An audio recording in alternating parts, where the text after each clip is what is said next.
Thank you, Mr. Chairman. And Director Patel, thank you for being here with us today. Over the past few years, we have seen a disturbing increase of attacks on Christians and conservatives. Since the leak of the Dobbs decision, there have been 354 attacks on Catholic churches.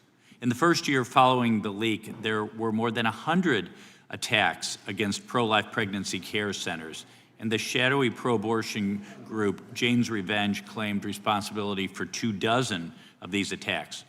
Meanwhile, the Biden FBI focused resources on attacking Catholics and peaceful pro-life protesters like Mark Houck and Paul Vaughn. Many of these attacks on Christians and conservatives were coordinated or praised by dark leftist cells who lurk on the online chat rooms of Reddit, Discord, and game sites. This is a war room for Antifa and violent transgender activists.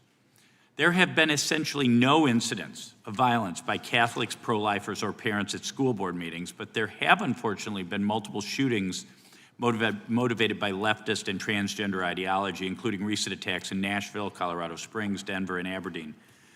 Worse, the targeted violence reached a boiling point this past month. A few weeks ago, an anti-Christian transgender terrorist murdered 2 children and injured 17 in a shooting at a Catholic mass. And last week, while we were sitting in this committee room almost to the hour, Charlie Kirk was assassinated by a 22-year-old who appears to have been motivated by leftist and transgender ideology.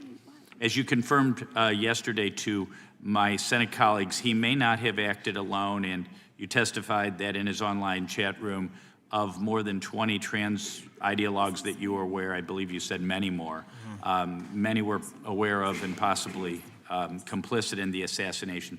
Director Patel, in light of the increased violence emanating from the far left, is your FBI investigating this violent trend of anti-religious, Antifa, and transgender-driven violence?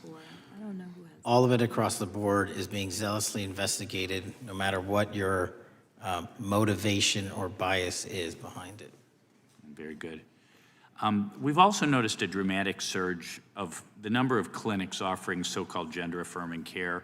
Whistleblowers in a recent NIH study confirmed that these clinics prey on some of the most mentally ill children and young adults in our society, and these clinics are quick to prescribe life-altering puberty blockers, cross-sex hormones, and surgery, and often these patients get worse rather than better, and unfortunately, some have become violent, some have even committed mass shootings, and the partner of one of them assassinated Charlie Kirk.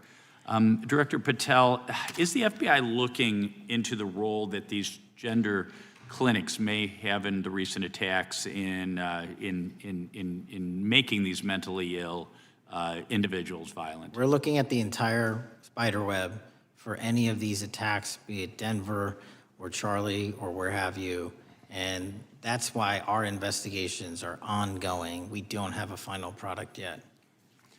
One of my Democrat colleagues, as an aside, mentioned, quote, the federal takeover of our cities.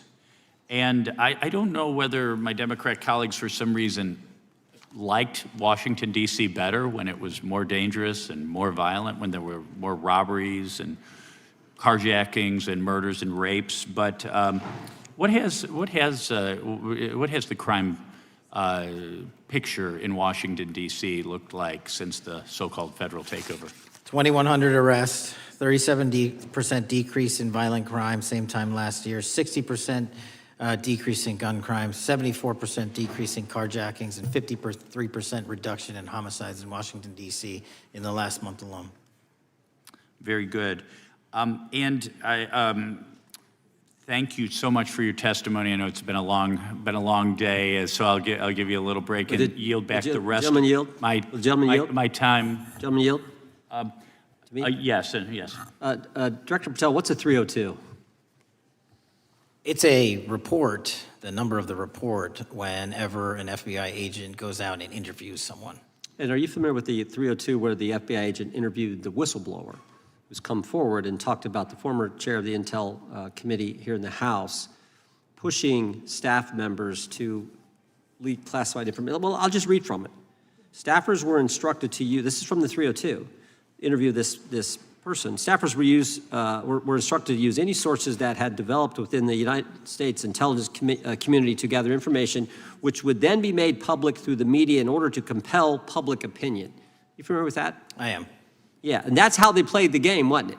Leaking information, classified or otherwise, true or otherwise, to create this public opinion to compel action to undermine the president. Is that accurate? I believe so.